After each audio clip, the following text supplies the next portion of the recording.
Hey folks, this video will teach you how to pronounce the Brazilian Portuguese word batata.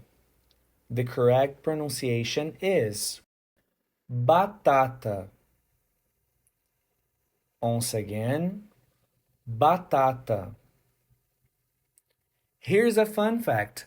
In Brazil, there's a saying, pirou na batatinha, which literally translates to went crazy on the potato or freaked out on the potato.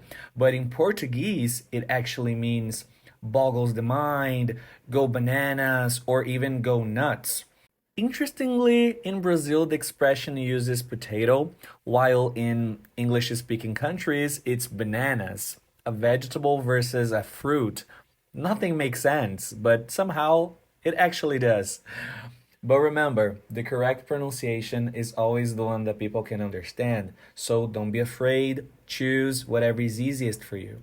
Let's say it one more time. Batata. You've got it. If you have any other word suggestions, feel free to comment below. If you found this helpful, please give it a thumbs up and don't forget to subscribe.